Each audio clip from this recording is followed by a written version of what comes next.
Here from Griffin. So what does Afreeca decide to do? Do they get rid of the Zoe and allow the Talia to come through? Potentially that could be an option. Sea Spirit being a little bit upset about the two different ramifications, but they're trying to lock down Lehen's champion pool. We have seen this by KT Rolster, and the theory there is that Lehen's is very top-heavy in his picks. So far this season, a lot of Shen, a lot of Morgana. After that, they had to first pick Alistar on blue side just to get him a comfortable champion. And I think KT really won the pick ban super hard by banning out Lehen's and then forcing a first pick for Lehen's. So good to see Griffin move over it, and we get our first domestic 8-13 Aatrox. And where is it going, Papa Smithy? Which one of the plethora of lanes is he going to be heading towards? Sword makes some sense there, but now Afreeca Freecs, they've got some options. Zoe can certainly be picked up by Kuro and away from Chovy. And will we see any 80 carries in this game? Because Viper versus Aiming is the two big awesome dude people. It's the two people that have played mages and bruisers in the bot lane. Even though Viper has that huge reputation for his ability on the 80 carries, he hasn't been selecting them. Guys, if you guys want to know where we're at, it is patch 8.13, but there is an addendum. It is the same as Rift Rivals where none of the hotfixes are live.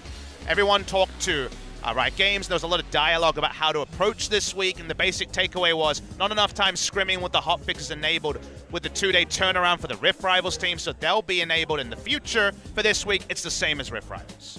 Wow, and for this week, it does feel like we're getting Lehen's completely targeted. Remember, the Ali was first picked by them against KT, and now it's taken away, so where does he go? Soraka feels like certainly the other champion that he has played a fair bit of, but if this is them pinching Lehen's ability to start a team fight, you're not just going to pick Soraka. And again, it's Afreeca cribbing from KT. That is exactly what KT did, so it makes sense. I would imagine Gragas support is probably his next go-to. So one he's been playing a lot in solo queue. Lehen's we're discussing here will be another flex pick. Speaking of flex picks, we're just going to have 3 in the first round, and we're going to see a jungler. Griffin, what we do? Well, this looks like it's, when you see Griffin pick the Vlad, it feels like Viper's champion. The E took a little bit of a hit, but otherwise not too much of a nerf for the Vladimir. He's still very strong, and Pyke to be locked in. There's 2 smites already picked up here, and that means that we could have the Aatrox into the mid lane for Chovy. WTF, 2 smites? Well, it's just, what is this patch? What is this meta currently, Papa Smithy? There's often. There might be 3, who knows? I have an addendum for you as well. Yes, addend me, please. The last 3 champions that Viper has played in solo queue is carry Pyke. He's played 3 games in a row of carry Pyke. Oh, speaking of carries, we've got the Yasuo locked in by Kuro. But where is he going? Most likely the bottom lane. I have a feeling Aiming's going to be aiming a sword rather than a gun this time around. So, we have a lot of flex picks on the side of Griffin. We also have the potential for Kuro to be rocking the bot lane Zoe, that she did play in a funnel comp back at Rift Rivals. So a lot of flex picks going on here. And look at the bans at the bottom lane. They'll give you a bit of an idea of where champions are going, but they won't necessarily be answers, because in this meta, if you like Darius into Yasuo, you have to be able to play him wherever the enemy Yasuo lines up. And you often don't know that till literally 10 champions are locked in. Yeah. And both sides say, okay, how are we going to do this musical chairs? You don't know it until 20 seconds has been hit on the clock after all of the champions have been locked in, Papa. It's not even necessarily about that. It's crazy amounts of flexibility. Is Gangplank going to be taken away here by Griffin? Keen showing us the Grasp Gangplank can win basically any matchup. All right, trying to understand what's going on here when it comes to the draft. So hard in Korea to understand what's happening as Afreeca says, hey, we're going to put some bruisers bot lane and we don't want to deal with a Mordekaiser. Yep. And that was another thing that Griffin opted into, was running bruisers and then getting run over by Deft's Mordekaiser a couple of games in a row. So maybe that's the best sign, that we will be seeing the Yasuo bot lane from Aiming once again. Currently 3-0 on the season. Yeah. Been a pretty awesome dude, is the old Aiming. I'm glad that we haven't necessarily seen the Xayah because the Rakan was banned away. Cannon going to be the final ban here, though, as top lane is where Griffin are focusing, or bottom lane, or I guess mid, or maybe you could even play jungle Gangplank. I don't even know. I hate that you can't say that they're focusing a lane anymore, Papa Smithy. You just can't do it. But that's the fun thing. They're focusing matchups. You think, what does Cannon beat? And Mundo is one of those champions. But how do you leverage Mundo when you have Aatrox, Vlad, and Pyke locked in? I don't necessarily have the answer to that. And Afreeca say, well, if you're banning Kennen and the Gangplank, another champion, as a farm lane, we have to take Mundo and just run him top lane. Yeah, and if you remember, it was, in fact, Khan playing against the new Aatrox as the Mundo. Hit level 9, I think, and then just solo killed him underneath the turret. Wasn't too difficult. So maybe this is a considered pick into a theoretical top lane Aatrox, but it's not going to happen. That's a Gnar that's going to be locked in. Haven't seen that one flexed to any of the other lanes as of yet. Strong matchup into the Mundo, but first Gnar of the season. All right, what are we doing in terms of jungle? Because right now, we don't have a traditional jungler on the side of Griffin. Champions that can fill the role, but not traditional champions. You would imagine it's Tarzan's pick here. So yes, it will be the Trundle. So it seems like Lahen's champion will be the Pyke. It won't be the carry Pyke from Viper that we saw in solo queue, but there's always future games, Atlas. The flexes can get even crazier. So it's going to be Trundle jungle. Aatrox mid lane, very, very likely in this matchup. The Gnar trying to bust the Mundo, but all sorts of changes in nerfs and itemization changes. And there it is. And here we Spirit go. Brought out the Kindred. Exactly what you wanted, Papa Smithy. And we've got Score coming up next. We could just have a whole day of Kindred. And this is when it comes back to what you were saying about what are they targeting in the bans. Remember that the counter picks can continue right to the end because there's so much flexibility in the lane assignments. Trundle's counter pick is the Kindred who can dance around the pillar and potentially kill the Trundle in the jungle. There's so much going on. It's also Spirit, who's one of the first people to be spamming the hell out of that Kindred. Really innovated a lot of builds. The Hurricane first Kindred, or early Hurricane on the Kindred, was actually a Spirit innovation many moons ago. And I absolutely love the AoE CC coming in from the bottom lane as well. When you've got Lamb's Respite on your team, timing that and having the ability to lock people down when they're in a confined area is so useful. So you get the Pulverize into the last breath, and basically everyone could die at that point. And I think Spirit will have to do a lot of work here. The end result for Griffin is a lot of good matchups that we'll touch on a little bit more. When you get into game, Griffin first showing in 13 days, coming off that 2-0 convincing loss to KT Rolster. They're taking on the Afreeca Freecs, who are coming off a notable loss of their own. It is 1v2. We will know the first place team from the result of this series. Yeah, it feels like Griffin have done the best that they can on the blue side to get those matchups in the lanes, sacrificing the jungle. And sacrificing, you know, strength against Spirit is a very difficult gamble to take. And, you know, Spirit didn't have a terrible Rift Rivals whatsoever. The man was able to definitely come into his own. But ladies and gentlemen, Game 1, Griffin versus Afreeca. They're even in points at the very top of the table. Can Griffin bounce back from their loss against KT? Let's find out right now.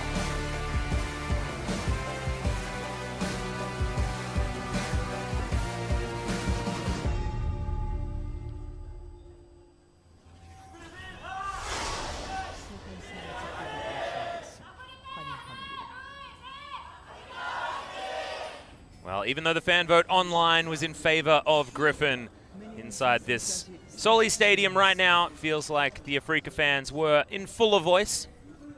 As, we've definitely got some good drawings going on. The Michelin Man, once again, sword. I couldn't tell if he was looking imposing or scared. In the both. And I feel like that's the same as when you see him in the booth. That's fair. Yeah. Well, he's brought out a new one. A new golden oldie in the top lane Gnar that we saw copious amounts of last year. And a sprinkling in spring, but otherwise, seeing the Gnar brought out as a counter to the Mundo. I wonder where the itemization goes, because no one builds Black Cleaver anymore. That item seems to be completely gone. Nerfed Rageblade, does he build Rageblade still, like a lot of the Gnars we were seeing? Second like item we were seeing? Yeah, second or third. Do we see a Stormrazor? Ooh. That could be exciting. Damn, that would be super cool. Does he go Stormrazor, Blade of the Ruin King? Hail of Blades could have been the keystone as well. Didn't take it in this game, but seeing actually a late invade by Kuro here trying to interrupt Chovy. Chovy does manage to pick up all the popcorn chickens and smites it away, so he's going to win out. A mechanic we talked about at Rift Rivals is that because of the huge base damage of the Q, and the Raptors aren't going to be juking the sweet spot, you can actually solo down the Raptors with Smite in one rotation, so he enters lane level 2, and even with the interrupt, Kuro can't do too much work. Yep. Does at least have a range advantage as the Zoe, but the pseudo-range situation of the Aatrox is the thing. There's the spike landing on a Tucson. Really good use of the pillar as Tarzan gets headbutted out of there. It is going to get a whole bunch for it as far as damage to Tucson, but not a flash. Watching Tarzan, can't get in range, so that is going to be that's both first the mark as scuttle well. and the mark. That's the double there, which is good news for Spirit. He'll be very confident in his combat advantage over his enemy. That was the cost of going for the level 2 gank. I think we should reward Tucson even more because he was able to disengage a level 2 gank with a Trundle Pillar behind him without using flash, as Chovy's trying to counter jungle more. Wow, that was so close to getting the knock up onto Kuro. That could have been an opportunity there for Tarzan. He's going to continue out. Still has a blue buff to take as Spirit is about a camp ahead. Couple of camps ahead, in fact. So what we've done, as we've seen Griffin's schedule ramp up pretty consistently over the course of summer, is talk about what each of these kind of top teams they're facing for the first time represents a new challenge for Griffin. Because defining yourself by teams like Kingzone in the past, like Afreeca today, we get to understand where their strengths and weaknesses are. We said for KT, all right, Griffin, in Challenger, you guys weren't the best at the early game. The early game looked good. It looked LCK standard previous to KT. How do you look at against the best of the early game? And the answer was not good enough. They were beaten pretty soundly in the early game by KT Rolster. When it comes to Afreeca, we're looking at the ability to draft, the ability to use flex picks and outthink the national drafting coach in Zephyr, who's among the coaching staff for Afreeca. And when it comes to the draft, I actually give them a big pass here. I really like Vladimir into Yasuo. This is very, very strong at harassing in this lane. Doesn't quite have the Soraka just to make it completely a smashing, but it is a very good matchup for the Vladimir. When it comes to top lane, Nara, a very traditional answer to the Mundo. Only place they lose out is the Trundle, and we know the Trundle can dodge bad matchups.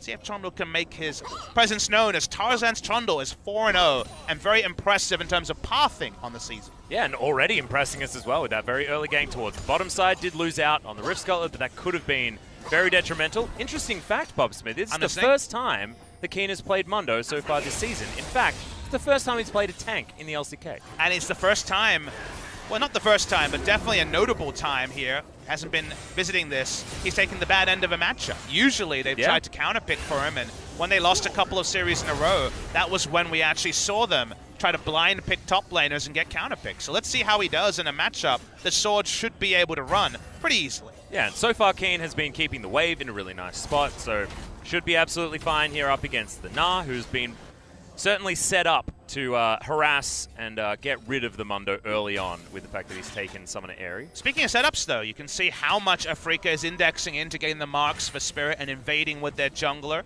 Weren't able to take away the Raptors, but contested them, and now they actually control all of the bot side jungle. Vladimir and Pyke, if they're able to just walk up to the Yasuo and make his life hell. Speaking of walking up, Spirit looking for a bit of a gank. Oh, Trouble Bubble just narrowly avoided there by Chovy. Only it had a couple of Teemos more range, that would have been land, but not to be the case. Chovy wanders out happily.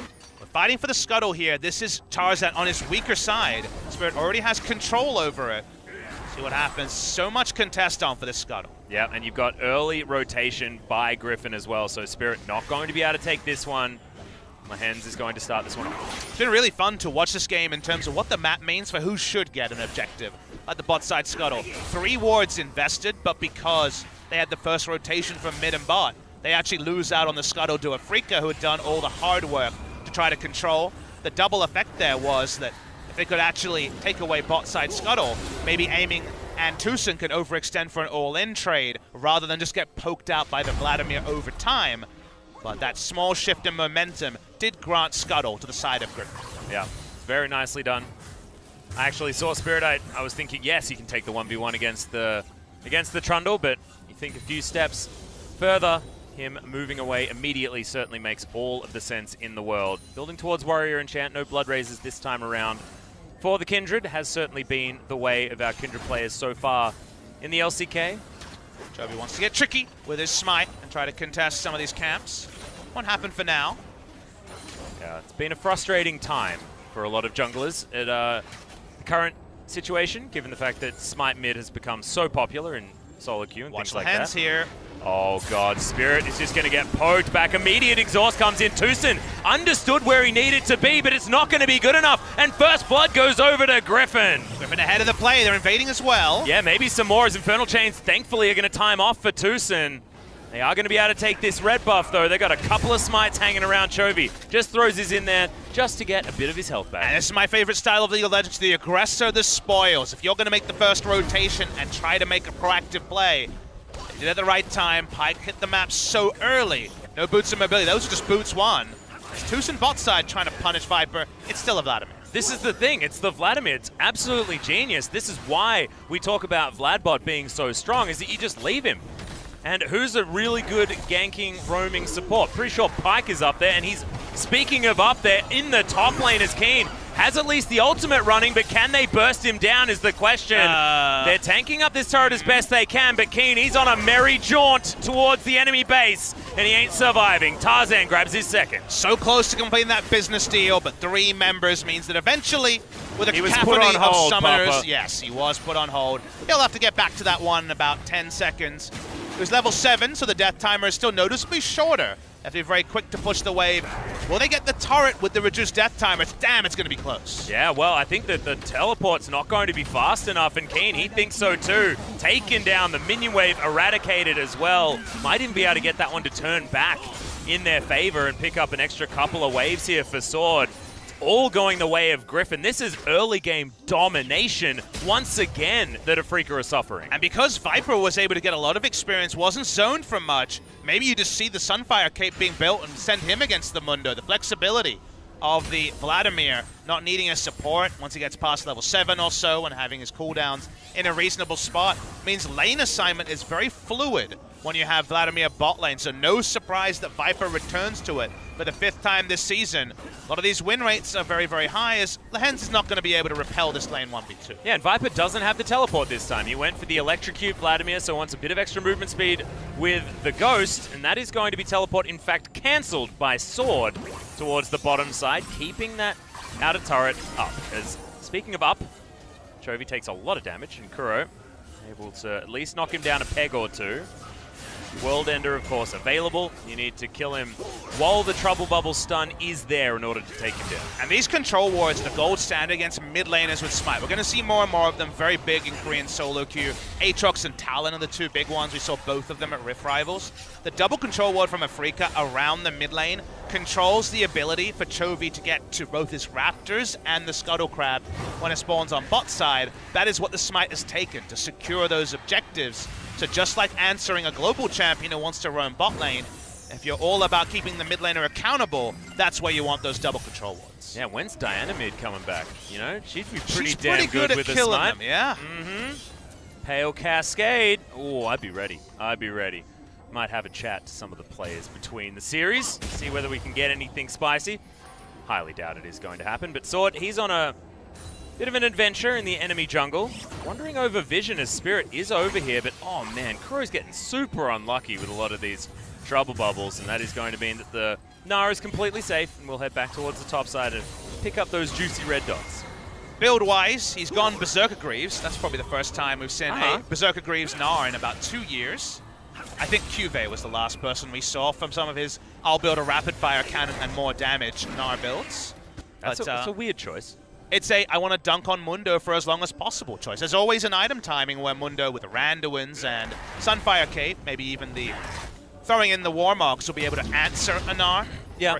It's hard to itemize against Gnar for the Mundo because the damage from the Hyper is actually so high. The 3rd hit doing maximum health. Yeah, percent health magic damage is the big problem. Magic damage as well becomes very frustrating for him to deal with. We'll wait and see if Sword goes back to the Rage Wave, because it was actually he who debuted that build during the promotion tournament on this LCK stage. And he made it look pretty damn good as well, because if you were watching that promotion tournament, Griffin didn't do a lot of losing. They were the first team to qualify, and we had 2 LCK teams in that tournament as well. Griffin, understandable that they're now in the top of the LCK. Afreeca want to take down this outer turret on the bottom side. It's not a tempo advantage, though. This is going to be the 2nd turret going down, the 1st being taken on the top side of the map. Now, with junglers showing, what does that mean for Tarzan? And it means let's put down Shelly and see whether she can beat the hell out of the top inner turret. Desperately trying to trade up and make Mundo's life complete hell. There's probably a point in this game where Griffin starts to fall away in terms of the 5v5. But I think 1st, 2nd item purchases, they're pretty advantageous. As yes, once again, trying to kill Vladimir really, really hard. Yep, Sanguine Pool is pretty good against Pulverize, apparently. It's also Ghost Flash. Yeah. He's a very, very comfortable Vlad. However, did have to use said Flash and Ghost in that last exchange. Shelly got another bonk, though, this time on an inhibitor turret. It's still heartening to see players and teams playing towards items and summoner choices, if you know Pyke's trying to roam first to try to hit the map, Ghost Flash is what you want, not an Ignite or a Teleport. Berserker Greaves, is it going to hurt you in a team fight? Certainly. Does it help you dunk and control a Mundo more? Yes. And so far, Griffin have really played towards their items and also their summoner choices when it comes to the early game. So far, it's been very ordered, and that's always really good to see. Yeah, and what does it mean for as we move into the mid game? Are we having those 2-item spikes that we look for on things like the Zoe, things like the Yasuo that can turn things around for Afreeca, or is it going to take longer than that, given the fact that they have the Mundo? I think right now, the control of the map is the most important point. If Griffin can stay ahead, a Bone Skewer into Death pick is actually quite easy because Bone Skewer into Trundle Pillar behind and the Trundle Ultimate is going to mean everyone is susceptible to dying. I think true 5v5s, when we hit 2 items for aiming, they get tricky. But 5v5s, that's later. Let's talk about now. Yeah, we've got another spike. Tucson probably pretty happy about that if they want to start this fight. Headbutt Pulve is still there as Trouble Bubble does land ultimate. My God, has to be used, but very late from Tucson. As there's death from below. Just destroyed by Lehens. He wants another one, gets the skewer. Not going to be able to grab too much more, but will get the extra gold, given the fact that he just got the kill. The Pyke's starting to pop off. We're at 4-0 now. Griffin in complete control. They're so far ahead of the enemy team. The teleport behind from Sword was perfect. The pick was because they had the extra vision. We knew it was going to start with a Bone Skewer. That's the reality of that ultimate from the Pyke, is that if you're below the health, doesn't matter how much damage reduction you have, you just die. Good matchup into the Alistair. Griffin in full control. Yeah. It was a very, very late Unbreakable Will from Tucson, though. Almost uncharacteristic. I actually need to see the replay because health bar went from 800 to 200 in like half a second, so I don't really know what happened there. As I know that he's getting bonked. Yep. Yeah, that phone call that Keen was on, yeah, it was a flashy one in the end. Picks up the kill very, very easily. And just one of those things when you're a squishy support trying to get vision, punished. And also he wasn't with his team. Lehens was in the river while Vladimir was top lane with no teleport. And the rest of the members of Griffin weren't on the same page. That was the first noticeable mistake we saw there from Lehens. Oh, speaking of mistakes, Kuro, the solo kill, so easy onto the Gnar. Maybe he compared some notes with Scout, felt the wrath of that mid lane Zoe, got some cleanup, nice cleanup. We'll start with the replay. Watch Tucson's health bar, because notice that he's at a lot of health, and then he takes an EQ, and he's almost dead. And that is, of course, where he was too late on using the Unbreakable Will. 2 kill involvements means a lot of gold share. This is going to help the gold lead for the side of Griffin, but 2 answering kills we saw just after that replay is nice little momentum to Afreeca, who previously weren't on the board in terms of kills. Yeah, some decent punishment there as well, as we did have the red buff stolen away by Spirit. The mark is on the Gromp, though, unfortunately. It looks like Tarzan should easily be able to deny Spirit that one. If you're having a look at farm, though, Aiming has done a great job just smashing creep wave after creep wave, building towards that Infinity Edge. Only needs another 2.3 before that one's in there. And look, there's a cost. We said they had nice lanes. We complimented Griffin for their draft. We complimented Griffin for their rotations. There's always a cost in how you play, and Ghost Flash Vladimir may not have been dying, but he was a lone 1v2. That's why we see the CS lead coming through from Aiming. So while Vladimir traditionally a blocker champion to Yasuo bot lane, because of a game like this where his support is 1, 1, and 3, the fact that he's stuck in lane does mean relative free farm onto the Yasuo. Yeah, the fact that Lehens was able to get around and do whatever the heck he wanted. Death's Dance to be the first item here for Chovy. Often we see it as a second item. That was sort of the Chinese players' favorite move in Rift Rivals, but first item here for Chovy before the Black Cleaver. Yeah, total damage dealt this game, a lot of it Kuro with those last couple of paddle stars and frontlining in the previous fight. The Gnar noticeably doing less damage than the Mundo, always a bit curious, but such as Mundo things. On patch 8.13, again a reminder, on 8.13, still no hot fixes, so the extra buffs to the Aatrox, they're not online this week. Yeah, so he's still pretty dang strong, you think? But he's only gonna get worse. Yep. He's, yeah.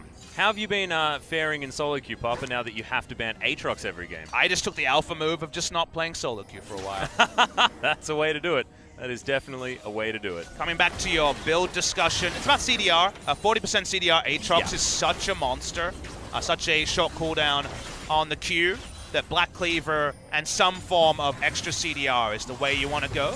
Death Dance is the choice here from Chovy. if he wants to try to all-in Kuro and not die during a trouble bubble, not necessarily the worst choice. Yeah, and also does synergize with his passive as well that he gets, I believe, from the Umbral Dash, which gives him healing on all of his abilities and auto attacks. You're just going to get even more healing with the Death Stance. And less bursting. Happy times. Yeah, and less bursting against the old Zoe feels pretty good. Because she's already doing some ridiculous bursting, even with only one item completed. Hence a long way ahead of the Alistair. May have got less relic shield stacks, but the 2 kill involvements that he got with the X and also just general assist money has been good for him. Yeah, it's almost like extra kills sitting in the back pocket. It's always a bit confusing, much like Gangplank used to be, trying to work out how far ahead he was with the old parlay plus the Kleptomancy. Still thinking if we should take it nationwide and once again petition for an alt name change. It worked for Rat-a-tat-tat. Why can't it work for X marks the spot, baby? Yeah. Just the first part. The baby can be I don't know. Death from Below is kind of cool. X marks the spot is cooler. Yeah, it is. It's But we the say that coolerest. anyway. It's sort of like Rat-a-tat-tat. Because, I mean, we were calling it Spray and Pray anyway the entire time. I don't think I ever called it Rat-a-tat-tat until it got changed back again. I was like, is this the hipster move now? I once enunciated it really on purpose to show how mad I was. Really on purpose. Yeah. As opposed to just a little bit on purpose. Well, Lens thinking about trying to grab Kuro, doesn't get it. Bone Skewer. That's how you juke, by the way. Just keep walking in a straight line. The drink. All right, Griffin have a lot of map control, but the Hook City they were getting earlier has been dissipated because a lot of the easy objectives are down. They took 3 out of turrets very early in this game, which always a gold standard. Do see Aatrox playing with his food a little bit. Oh, Tarzan is here in position. Who's flanking who? Infernal Chains is going to get broken here by Tucson. Good trouble bubble, lands onto the Aatrox, but Viper able to get a fair bit of work done as Kuro pops over the wall. The vision control is going to be there, but the teleport now comes down. Last breath, very, very late, but the use does come in from aiming. Immediately flashes out, though, as Afreeca Freecs taking so much damage in Sword. Meganar at the right time. Death from Below is everywhere, but doesn't get the reset. Afreeca Freecs still have to run away. Hitler comes down again. The fight might not be over. Lamb's Respite is still available. No, not available anymore, so Spirit not going to be able to keep his team alive. Griffin are going to back away, though. Afreeca Freecs making it to safety. That fight construction by Griffin was beautiful. On the replay, we'll be able to really annotate it, but they really thought of everything, but only got a single kill. There's a lot of summoners left on Afreeca, so it couldn't be the ultimate punish. But if you watch every single point of what Griffin did here, it's basically best case scenario for them. But for Afreeca, only losing 1 member is big. We're going to watch the replay. Consider that Viper's trying to zone for the Scuttle and also the TP behind. The Pillar stops anyone disengaging off the Hemo Plague. And look at the Narbar, it's full. It cannot be better executed by the side of Griffin to start it. They aren't able to kill all the members of the enemy team, and Keen does the Mundo thing and gets away with Flash. Perfect execution, but not the ultimate punishment that Griffin were looking for. Yeah, Lamb's Respite unfortunately wasn't able to save Tucson, who was just outside of it. The Gnar just bonking them all out of the way. Gnar also, when you do have that Gnar available, when you're in that Mega Gnar form, absolutely brilliant against Lamb's Respite. You just swipe them all out of the dang ultimate and kill them. That's the big disengage tool they have on this team, other situational ones like the Bone Skewer, but you're right. Probably going to be a lot about what happens there. Still waiting for Sword to really dominate this game. Wasn't able to get out a lot of damage that fight. His first strike, in fact, first 2 taken by Afreeca. This time, Griffin, they're not holding the white flag at all. Yep, not so much of a Gnar bar available, though, as Windwall. Very annoying if you're a Gnar player, because you have to deal with the full cooldown of the Q. Consider where item timings are. Most of Infinity Edge, but crucially no Infinity Edge for aiming. That couldn't really get much done in the previous fight. This is when you want to fight, when you have an effective item lead, which most of the members of Griffin do have. Yep, mixed defenses now available for Keen as well, who's got his Spirit Visage. The Mundo is becoming online. Yasuo in base. Hasn't even got IE gold, just looking to take the top side. Minions means Griffin will get this one for free. Yep, under Afreeca's nose, but 1 mountain to an ocean mountain, still okay for Afreeca, considering the fact that the early game went so badly. And honestly, it's a trade of Mountain Drake for IE is kind of what they're hoping for in a case like this. Yeah. And IE gold from the Krugs and that big stack of minions, probably what they're desperately hoping for, whereas Griffin are happy with their item timings. They're trying to create as much pressure on the Rift with a pick. Well, the Hen's not going to be able to find the Kebab. He hangs out in the mid lane. It's a big stack of blue dots that Aiming was eyeing off.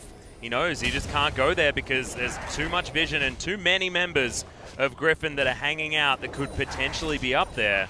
Gotta say, Afreeca Freecs, 2 games I've remembered. The famous one where Kuro was freezing a wave, and now we're seeing Aiming also give up a lot of time to get to minions. These Yasuo players, very different to my solo queue experience. I feel like we're not getting actual Yasuo. Very frustrating. He is going to be able to clean it out though, and 100 gold extra on the Infinity Edge. Of course, a patch behind it would have been okay, but since then, whew, it's on sale. Going to be able to grab it. Troll Ward, I imagine his further purchase. Doing the quick maths, Pop Smithy. Feeling good though. I mean, that's a very strong Yasuo, and Yasuo can potentially wreck through this team after the CCs are down. That's the definitely a conditional statement there. Lehens has exhaust, but only a single exhaust on their team with the double smite. Remember, we should factor in the double smite when it comes to Baron calculations, because their Baron turn is strong, and double smite, including 4 levels up on the mid laner and a level up on Tarzan, means a huge effective burst range for Griffin. Yeah, just ridiculous. Trophy as well, he's hit his 2-item spike. Same thing can be said for Viper, as well as that Black Cleaver being completed. We've even got a Knight's Vow, and now Blade of the Ruined King just gets done for Sword. He's got a sword and an axe. 3 swords and an axe. He's got the right name, and he's got a hell of a lot of weapons. And we're back to Season 4. 2014 was the last time we started seeing Blade the Ruined King Gnar into Mundo. I mean, that could be a Lucian build. I think that's brilliant. It's cool how things kind of, the tables turn. All comes full circle. The Shyvana Renekton top that was broken by Mundo, and then Gnar's into Mundos. It's been such a long run of build path changes. The Blade the Ruined King Gnar, a favorite of Marin as well. Shout out to Marin. Please come home. Yeah, please. He's not even playing for TOP. What's going on there? But just warming a bench.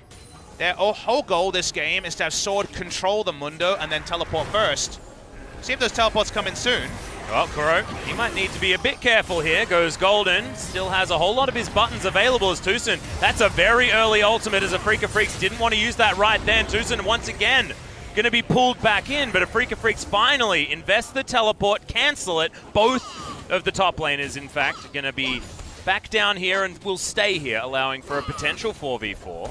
So much more control of the lane for Sword. Keen no longer on the winning side of a matchup. Is doing fine in terms of farm. Hasn't been able to get into fights. Won't get into these ones. It's Tarzan looking for Aiming.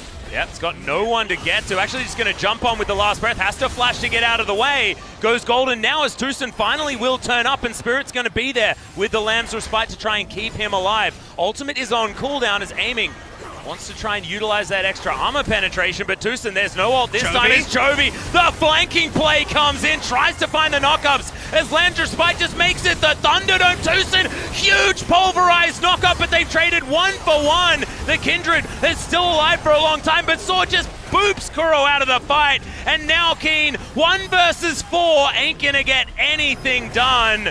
Spirit's just cleaning up a minion wave saying, Keen, I'm sorry, buddy, you're on your own. And he is. Now in the Death Chamber. And the timing there from Griffin was so important because Yasuo ult was down. Everyone in that Thunderdome Atlas in that Lamb's Respite got super low, and I was waiting to see a Yasuo getting a quick triple kill. That's what they're dreaming of in most games, but no extra armor penetration on those crits.